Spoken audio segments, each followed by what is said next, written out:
Hello everyone, easy nursing classes में आपका स्वागत है। और हम स्टार्ट कर चुके हैं मेंटल हेल्थ नर्सिंग।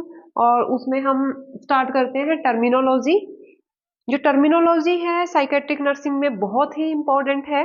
जिसको साइकेट्री में टर्मिनोलॉजी आती है उसको ये लगा लो आप पूरी साइकेट्री आती है। आपको कोई दिक्कत नहीं आएगी साइकेट्री में अगर आपको टर्मिनोलॉजी पता है। साइकेट्री के अंदर जो टर्म्स हैं उनका क्या मीनिंग है तो हम डिटेल में करेंगे। जितनी भी टर्म्स आएंगी डिटेल में उनको डिस्कस करेंगे आज की क्लास में। तो आज हम स्टार्ट करते हैं डिसऑर्डर ऑफ थॉट। जो जो डिसऑर्डर ऑफ थॉट होते हैं वो हमारे 3 लेवल पे होते हैं। Formation level, progression level and the content level. जो फॉर्मेशन लेवल पे होता है तो फॉर्मेशन लेवल पे क्या होता है यहाँ पे? Formation of new thoughts, formation of new thought और आइडिया। यहाँ पे न्यू आइडिया और न्यू थॉट की फॉर्मेशन हो रही है तो बोलते हैं फॉर्मेशन लेवल। प्रोग्रेशन लेवल पे क्या होता है? जो आइडिया होते हैं, जो थॉट होते हैं that are interconnected, interconnected ideas और थॉट। जो भी थॉट हैं, जो भी आइडियाज हैं वो आपस में कनेक्टेड हैं तो हम बोलते हैं प्रोग्रेशन लेवल। उसके बाद हमारा आता है कंटेंट लेवल। कंटेंट लेवल पे होता है यहाँ पे जो होते हैं आइडियाज, जो होते हैं वो सारे के सारे कनेक्ट हो जाते हैं और आइडियाज कनेक्ट होके क्या बनाते हैं यहाँ पे? थॉट बनाते हैं। ठीक है, और यहाँ पे क्या होता है? सब्जेक्ट प्रेजेंट होता है तो हम बोलते हैं कंटेंट लेवल। ठीक है, यहाँ पे रिपीटेडली बहुत सारे आइडियाज जो है जो रिपीटेडली आ रहे हैं और वो क्या बना रहे हैं, उनसे एक थॉट क्रिएट कर रहे हैं तो that is called the content level. ठीक है, यहाँ पे आइडिया इंटरकनेक्टेड होते हैं प्रोग्रेशन लेवल पे। फॉर्मेशन लेवल पे जो है वो न्यू आइडिया की फॉर्मेशन होती है। सबसे पहले है फॉर्मेशन लेवल हमारा। तो फॉर्मेशन लेवल पे हमारा क्या आता है? ऑटिस्टिक थिंकिंग आता है। जो ऑटिस्टिक थिंकिंग होती है ये क्या होती है? इसमें होता है pre occupied. The person is pre occupied with his और हर थॉट्स और आइडियाज। जो पर्सन होता है उसके खुद के आइडियाज होते हैं, खुद के थॉट्स होते हैं, उसके खुद के इमोशंस होते हैं। तो इसको हम बोलते हैं ऑटिस्टिक थिंकिंग। इसमें जो पर्सन होता है वो किस में रहता है? The person lives in a world of fantasy. Fantasy world में रहता है, डे ड्रीमिंग करता रहता है तो that is called the autistic thinking. ठीक है, किसी से कोई मतलब नहीं है, किसी से कोई लेना देना नहीं है, रियलिटी से कोई मतलब नहीं है उसको, बाहर की दुनिया से। उसका खुद का वर्ल्ड होता है, प्री ऑक्यूपाइड वर्ल्ड होता है खुद का, खुद की डे ड्रीमिंग होती है, खुद की फैंटेसी होती है। और जो ऑटिस्टिक होते हैं वो कई बार क्रिएटिव होते हैं, उनकी खुद की क्रिएटिविटी होती है तो that is called the autistic thinking. ठीक है, बहुत टाइम पहले एक सीरियल आता था, किसी ने देखा हो, अंतरा का सीरियल आता था। अंतरा छोटी सी बच्ची होती थी तो उसमें जो बच्ची को जो डिसऑर्डर था that is the autistic disorder. Formation level पे थॉट डिसऑर्डर था तो ऑटिज्म था उसको, अगर किसी ने देखा हो। उसके बाद हमारा आता है प्रोग्रेशन लेवल। प्रोग्रेशन लेवल पे जो आइडिया होते हैं वो आपस में क्या होते हैं? इंटरकनेक्टेड होते हैं। तो इसमें सबसे पहला क्या आता है हमारा? Flight of ideas. इसमें जो पर्सन होता है वो एक आइडिया से दूसरे आइडिया पे फ्लाइट कर जाता है। जो आइडिया होते हैं वो क्या होते हैं?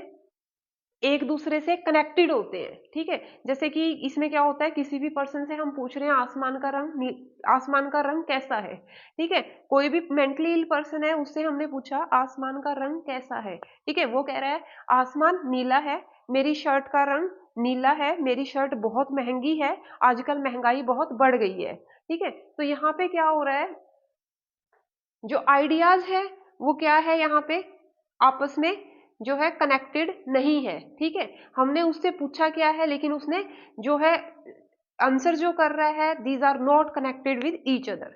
ठीक है, that is flight of idea. एक आइडिया से वो दूसरे आइडिया पे फ्लाई कर रहा है तो that is the flight of ideas. उसके बाद आता है इनकोहेरेंस। इसमें इनकोहेरेंस का मतलब क्या होता है? इसमें कोई कनेक्शन नहीं होता आइडिया के अंदर। ठीक है, इसमें जो पर्सन हमें बात कर रहा है उसका कोई मीनिंग नहीं होता है। जैसे कि the scooter is going to be fly. ठीक है, तो इसका कोई मीनिंग नहीं है तो उसको बोलते हैं इनकोहेरेंस ऑफ आइडिया। ठीक है, कि जो भी वो बता रहा है दैट इज मीनिंगलेस टोटली। ठीक है, तो that is the incoherence of ideas. उसके बाद हमारा आता है इसमें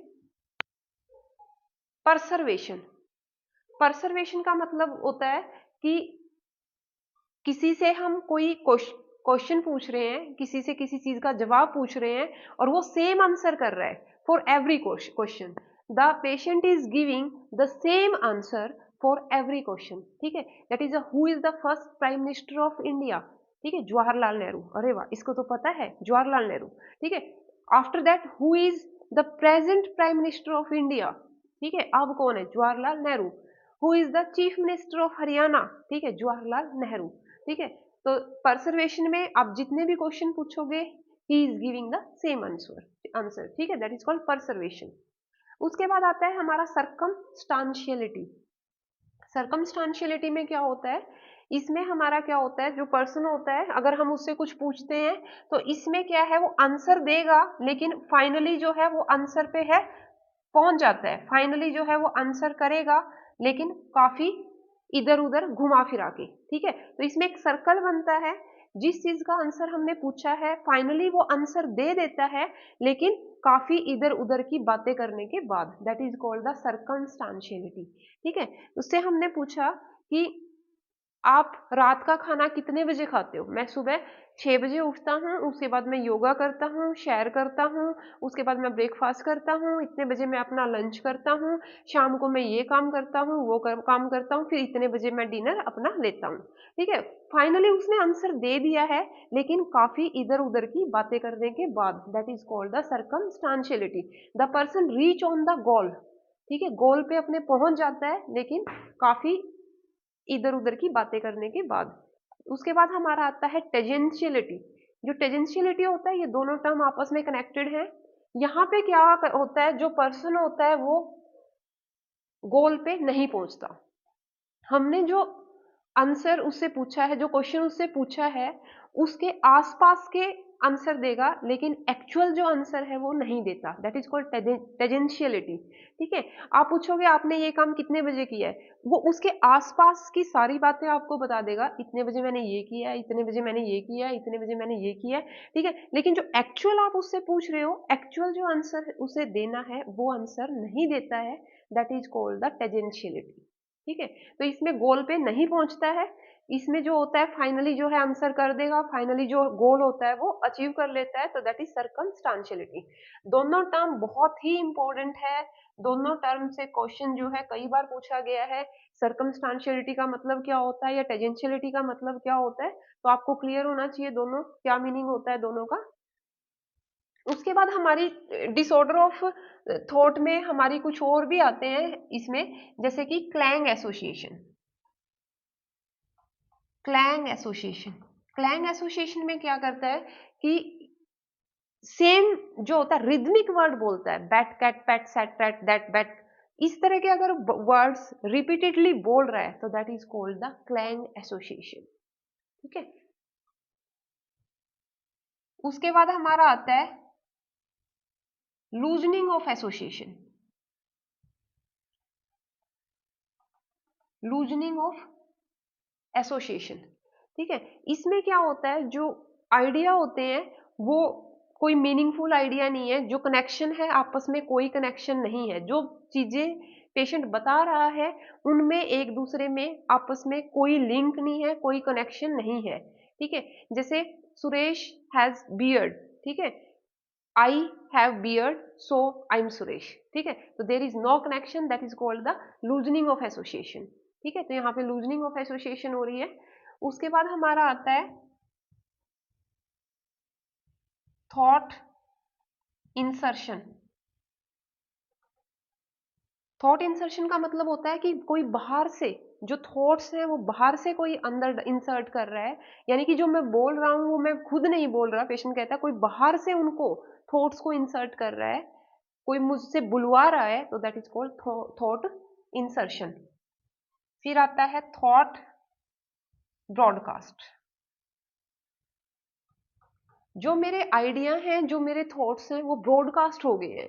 ठीक है, टीवी पे कोई बात कर रहा है वो मेरे ही थॉट्स हैं, मैं ऐसा सोच रहा था इसलिए ये ऐसी बातें कर रहे हैं। ठीक है, कोई पर्सन कुछ बोल रहा है ये तो मेरे थॉट्स हैं, ऐसा मैंने सोचा था जो ये बात कर रहा है, that is the thought broadcast, कि उसके जो थॉट्स हैं, उसके जो विचार हैं, वो सब जगह चले गए हैं और जो बातें लोग कर रहे हैं वो सारे उसी के थॉट्स हैं। तो that is the thought broadcast. ठीक है, टीवी पे, रेडियो पे, हर जगह सोशल मीडिया पे उसी की बातें हो रही है। That is the thought broadcast.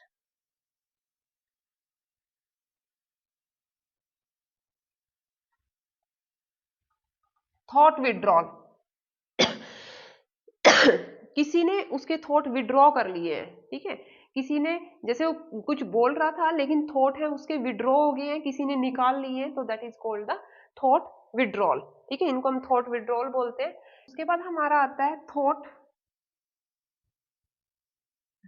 Thought retardation. Thought retardation का मतलब है कि थॉट आ ही नहीं रहे हैं। ठीक है, दिमाग में कुछ आ ही नहीं रहा है, जो पर्सन है वो बोल ही नहीं पा रहा है, कोई थॉट उसके माइंड में आ ही नहीं रहा है, that is called the thought retardation. ठीक है, उसके बाद हमारा आता है थॉट ब्लॉकेज, थॉट ब्लॉक।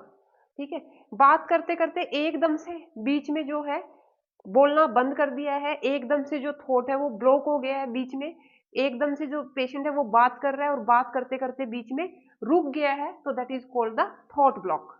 ठीक है, तो ये थॉट से रिलेटेड ही डिसऑर्डर है सारे के सारे हमारे। उसके बाद हमारा आता है कंटेंट लेवल पे। कंटेंट लेवल पे हमारा आता है सबसे पहले फोबियाज। ठीक है, फोबियाज क्या होता है? It is the relevant relevant fear और पैथोलॉजिकल फियर हम कह सकते हैं। It is called pathological fear from a specific from a specific object और पर्सन। कोई इरेलीवेंट पैथोलॉजिकल फियर है किसी स्पेसिफिक ऑब्जेक्ट या पर्सन से, तो that is called the phobias. ठीक है, फोबियाज पे क्वेश्चन बहुत बार पूछा जाता है, टर्म दी होती है, इसको क्या बोलेंगे? तो यहाँ पे हम कुछ फोबियाज करेंगे, बाकी आगे डिटेल में भी करेंगे। तो यहाँ पे हमारा आता है सबसे पहले एल्गोफोबिया, एक्रोफोबिया, अगोराफोबिया। बहुत कंफ्यूजन होता है। ठीक है, तीनों टर्म्स हैं, बहुत कंफ्यूजन होता है, क्वेश्चन गलत करते हैं क्योंकि सारे दो तीनों की तीनों जो टर्म है एक जैसी दिखती है। ठीक है, algophobia, phobia of pain, pain से है तो क्या बोलेंगे? एल्गोफोबिया। ठीक है, एक्रोफोबिया, एक्रोफोबिया। ठीक है, एक्रोफोबिया क्या होता है? Height, fear of height, acrophobia. Agoraphobia, fear of open spaces, fear of open spaces. ठीक है, आप याद रखोगे। तीन फोबिया बहुत इंपॉर्टेंट है, कई बार पेपर में पूछते हैं, कंफ्यूज हो जाते हैं क्योंकि सेम सेम है। ठीक है, algophobia, phobia of pain, acrophobia, phobia of height, agoraphobia, phobia of open spaces. ठीक है, claustrophobia, fear of closed spaces, close spaces. Zoophobia, animal, fear of animal. Haematophobia, fear of blood. ठीक है, तो ऐसे बहुत सारे फोबिया हैं, तो डिटेल में करेंगे फोबियाज को हम, कौन कौन से फोबियाज है। तो यहाँ पे ये आपने याद रखना है, इनमें कंफ्यूज नहीं होना है। उसके बाद हमारा आता है हाइपोकॉन्ड्रियसिस। हाइपोकॉन्ड्रियसिस में क्या होता है? इसमें जो होता है, जो पर्सन होता है उसको ये लगता है कि उसको कोई ना कोई सीरियस इलनेस है। ठीक है, कोई ना कोई सीरियस इलनेस है, कोई भी सिम्टम्स अगर उसको आते हैं तो वो उनको कनेक्ट करके सिम्टम्स को ओवर थिंकिंग करता है आइडियाज की, और क्या सोचता है कि उसको कोई ना कोई सीरियस इलनेस है। ठीक है, वो अपनी इन्वेस्टिगेशंस करवाता है बार बार, और जो इन्वेस्टिगेशंस हैं वो नॉर्मल आती है, लेकिन फिर भी वो बिलीव नहीं करता। ठीक है, फिर वो क्या करता है, बार बार जो है इन्वेस्टिगेशन कराने के बाद डॉक्टर को चेंज करता है, एक डॉक्टर से दूसरे के पास जाता है, दूसरे से तीसरे के पास जाता है। तो इसमें क्या होता है, उसको यही होता है कि अगर ये सिम्टम्स आ रहे हैं तो उसको कोई ना कोई सीवियर इलनेस है, तो दैट इज कॉल्ड हाइपोकॉन्ड्रियसिस। ठीक है, हाइपोकॉन्ड्रियसिस में होता है जैसे कफ और कोल्ड हो गया, काफी दिन से ठीक नहीं हो रहा है उसको, ठीक है, और साथ में थोड़ा सा ब्लड टिंट स्पूटम आ गया है, जो कई बार लंबी खांसी की वजह से वैसे भी आ जाता है, तो उसको लगता है कि उसको टीबी है। ठीक है, या फिर कोई भी गांठ हो गई है कहीं पे, छोटी सी कुछ हो गया तो उसको लगता है कि ये कैंसर है। ठीक है, तो दैट इज कॉल्ड हाइपोकॉन्ड्रियोसिस। इसके लिए वो क्या करेगा, इन्वेस्टिगेशंस करवाता है। ठीक है, सारे टेस्ट करवाता है, टेस्ट सारे नॉर्मल आते हैं, लेकिन फिर भी वो इस चीज को नहीं मानता है। एक डॉक्टर से दूसरे डॉक्टर के पास जाएगा कि ये डॉक्टर सही नहीं है, ठीक है, ये सही से डायग्नोज नहीं कर पा रहा है, मुझे कोई बड़ी दिक्कत है। ठीक है, तो दैट इज कॉल्ड द हाइपोकॉन्ड्रियोसिस। उसके बाद हमारा आता है ऑब्सेशन। ऑब्सेशन का मतलब होता है रिपीटेड थॉट्स, रिपीटेड आइडियाज और थॉट्स। रिपीटेड थॉट्स आ रहे हैं, रिपीटेड आइडियाज आ रहे हैं, उनको स्टॉप करने की कोशिश कर रहे हैं, तो एंजाइटी हो रही है, दैट कॉज द एंजाइटी। ठीक है, तो उसको हम बोलते हैं ऑब्सेशन। ऑब्सेशन का मतलब होता है रिपीटेड आइडिया, रिपीटेड थॉट्स। ठीक है, जैसे कि ऑब्सेशन में क्या होता है, किसी को लग रहा है कि मेरे हाथ डर्टी है, मेरे हाथ डर्टी है। ठीक है, मेरे हाथ डर्टी है, तो दैट इज ऑब्सेशन। जो रिपीटेड थॉट्स आ रहे हैं माइंड में, वो ऑब्सेशन है। और जो एक्ट करते हैं एंजाइटी को रिलीव करने के लिए, दैट इज कॉल्ड कंपल्शन। ठीक है, आपने सुना होगा ऑब्सेसिव कंपल्सिव डिसऑर्डर। ठीक है, ओसीडी बोलते हैं। तो ऑब्सेशन जो थॉट्स हैं, ऑब्सेशन में जो थॉट्स आते हैं वो रिपीटेडली आते हैं, और उन थॉट्स को अगर हम एक्ट नहीं करेंगे तो वो थॉट्स क्या करते हैं, एंजाइटी कोज करते हैं, तो that is called the obsession. ठीक है, और जो एक्ट करते हैं दैट इज कंपल्शन। ठीक है, जैसे कि हैंड वॉशिंग का ही होता है, ज्यादा लोगों को आदत होती है, कईयों को बार बार हाथ धोने की आदत होती है। ठीक है, तो उनको ये लगता है कि हाथ डर्टी है, डर्टी है, कहीं भी टच किया हाथ गंदे हो गए हैं। ठीक है, तो दैट इज ऑब्सेशन। उसके बाद आता है हमारा डेलूजन। डेलूजन का मतलब होता है fixed false belief. Fixed false belief that is not accordance with the intelligence and educational and the socio-cultural background of the person। ये नहीं है कि कोई क्वालिफाई है, कोई एजुकेशनल क्वालिफिकेशन अच्छी, तो उसको डेलूजन नहीं होगा। ठीक है, that doesn't depend upon educational qualification, socio economical cultural और सोशियो कल्चरल और the intelligence of the person. ठीक है, तो डेलूजन किसी को भी हो सकता है, that is a fixed false belief. ठीक है, उसके दिमाग में फिक्स हो गया है, फॉल्स बिलीफ है, वो चीज सच नहीं है। ठीक है, लेकिन उसके दिमाग में फिक्स हो गया है कि ऐसा ही है। ठीक है, तो दैट इज कॉल्ड द डेलूजन। तो डेलूजन की टाइप हम डिस्कस करेंगे। डेलूजन हमारा होता है फिक्स फॉल्स बिलीफ होता है डेलूजन के अंदर। तो सबसे पहले हमारा आता है delusion of grandiose. Delusion of grandiose. Delusion of grandiose में क्या होता है कि कोई भी पर्सन है वो सोचता है कि उसके पास सुप्रीम पावर है। ठीक है, उसके पास सुप्रीम पावर है, वो कुछ भी कर सकता है। ठीक है, तो that is called delusion of grandiose, जैसे वही सब कुछ है। ठीक है, तो जो डेलूजन ऑफ ग्रैंडियोस होता है ये मेनिया के पेशेंट में पाया जाता है, और जो पर्सन होता है वो बहुत ज्यादा जो होता है ओवर कॉन्फिडेंट होता है, बहुत ज्यादा खुश दिखता है, जो डेलूजन ऑफ ग्रैंडियोस होता है, और उसी की तरह बिहेव करता है। ठीक है, जो डेलूजन ऑफ ग्रैंडियोस में होता है, तो इसमें क्या होता है, जैसे कि कोई है, मैं देश का प्रधानमंत्री हूँ, ठीक है, मैं नरेंद्र मोदी हूँ, और उसी की तरह जो है वो बिहेव करता है।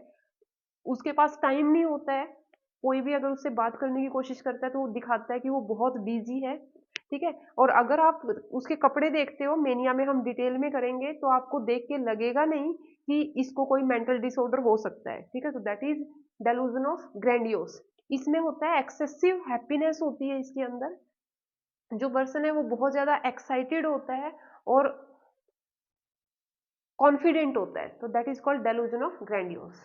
ठीक है, उसके बाद हमारा आता है परसिक्यूटरी डेलूजन। इसमें क्या होता है, जो परसिक्यूटरी डेलूजन होता है इसमें सस्पिशियस होता है पर्सन। ठीक है, वो हर किसी के ऊपर शक करता है कि मेरे पड़ोसी है, मेरे को मारना चाहते हैं। ठीक है, या मेरे रिश्तेदार मुझे मारना चाहते हैं, वो मेरी प्रॉपर्टी लेना चाहते हैं सारी की सारी। तो फिक्स फॉल्स बिलीव है। ठीक है, ऐसा कुछ है नहीं, इस चीज में कोई सच्चाई नहीं है। ठीक है, लेकिन फिर भी उसका जो बिलीफ है वो ऐसा हो गया है, तो दैट इज कॉल्ड परसिक्यूटरी डेलूजन। ठीक है। ये किस में मिलेगा आपको? ये पैरानॉइड सिजोफ्रेनिया में मिलता है। अगर पैरानॉइड स्किज़ोफ्रेनिया है पेशेंट को तो उसमें मिलता है परसिक्यूटरी डेलूजन। ठीक है, डेलूजन ऑफ ग्रैंडियोस जो होता है वो मेनिया के पेशेंट्स में मिलता है। ठीक है, उसके बाद हमारा आता है delusion of guilt. डेलूजन of guilt इसमें होता है, ये डिप्रेशन के पेशेंट में मिलेगा कि जो कुछ भी हुआ है वो मेरी वजह से हुआ है, हर चीज का जिम्मेवार मैं हूँ, ये जो हो रहा है वो मेरी वजह से हो रहा है। ठीक है, लेकिन ऐसा कुछ होता नहीं है, लेकिन उसका बिलीफ ऐसा होता है कि जो कुछ भी गलत हो रहा है वो उसी की वजह से हो रहा है, तो that is called the delusion of guilt.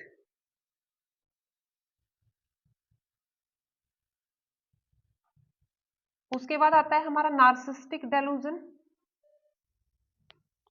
Narcissistic डेलूजन में होता है कि जो वर्ल्ड है वो अनरियल है, कुछ भी एग्जिस्ट नहीं करता है। ठीक है, सारा का सारा जो वर्ल्ड है उसमें कोई भी चीज रियल नहीं है। ठीक है, तो दैट इज कॉल्ड नार्सिस्टिक डेलूजन, हम इसको बोलते हैं। उसके बाद है हमारा डेलूजन ऑफ कंट्रोल।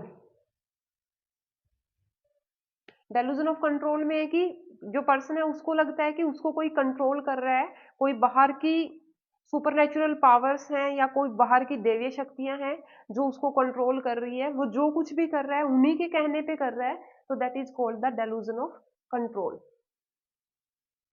ठीक है, तो ये हमारे इंपॉर्टेंट डेलूजन्स हैं। बाकी इस टॉपिक को हम और डिटेल में करेंगे नेक्स्ट क्लास में। ठीक है, तो ये था हमारा डेलूजन के बारे में। तो these are the disorder of thought. ठीक है, तो आज का हमारा टॉपिक है वो डिसऑर्डर ऑफ थॉट हमने कर लिया है। इसमें जितनी भी टर्म्स आई है आई थिंक आपको क्लियर होगी होगी ये टर्मिनोलॉजी ही जो साइकेट्री में हम आगे डिसऑर्डर करेंगे, मेनिया है, सिजोफ्रेनिया है, तो उनमें ये टर्मिनोलॉजी बार बार आती है, तो वहां पे हमें पता होना चाहिए कि इस चीज का मतलब क्या होता है, क्या मीनिंग होता है। ठीक है, तो अगर आपको टर्मिनोलॉजी आती है तो आपको ये लगा लो कि आपको पूरी साइकेट्री आती है। ठीक है, तो ये सबके लिए इंपॉर्टेंट है, चाहे जीएनएम स्टूडेंट है, चाहे बीएससी के स्टूडेंट है, चाहे एमएससी के स्टूडेंट है, या फिर जो कॉम्पिटिटिव एग्जाम के लिए प्रिपरेशन कर रहे हैं, उन सब के लिए ये इम्पोर्टेंट है। ठीक है, तो thank you so much. Channel को ज़्यादा से ज़्यादा लाइक कीजिए, सब्सक्राइब कीजिए। जो फंडामेंटल्स का सिलेबस है वो हम सारा का सारा डाल चुके हैं। फिर भी आपको ये लगता है कि कोई टॉपिक हमारा रह गया है फंडामेंटल से रिलेटेड, तो आप कमेंट में लिखिए, उसके ऊपर हम वीडियो बनाएंगे। ठीक है, वो टॉपिक हम आपको बना के उसकी वीडियो हम डाल देंगे। तो थैंक यू सो मच।